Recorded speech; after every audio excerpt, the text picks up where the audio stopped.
अस्सलामुअलैकुम। वेरो वेरो वेरो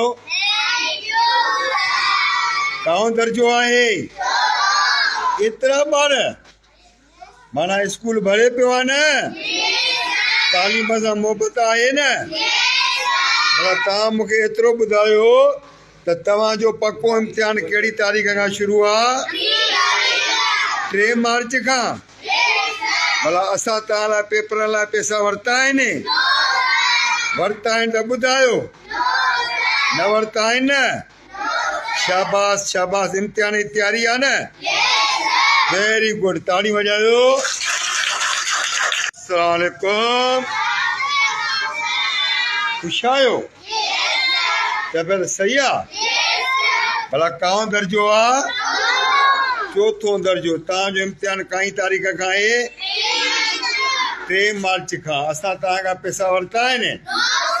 पेपर जा पैसा न वरिता आहिनि न? असां पाण ई पेपर तयारु करे तव्हांखे ॾींदासीं। तव्हांखे रुॻो इम्तिहान जी तयारी करणी आहे। जेको बि ख़र्चु हूंदो स्कूल पंहिंजो पाण बर्दाश्त कंदो।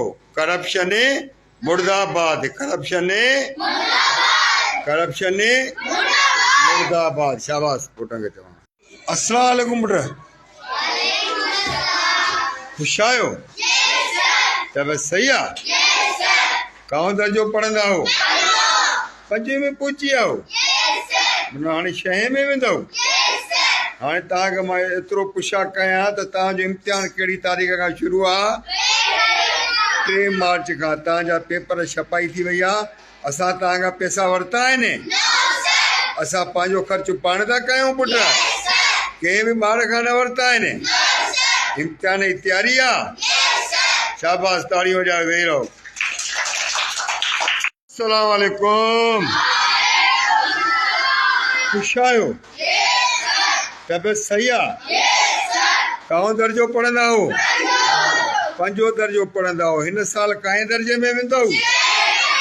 भला तव्हांजो इम्तिहान काई तारीख़ खां शुरू आहे? असां तव्हां खां पैसा वरिता आहिनि पुट? माना पैसा नथा वठूं न पुट? स्कूल इम्तिहान पंहिंजे ख़र्च ते थो कराए न? शाबाश, वेरी गुड। हाणे इम्तिहान जी तयारी आहे? वेरी नाइस, ज़बरदस्त। ताड़ी वॼायो। वेही रहो।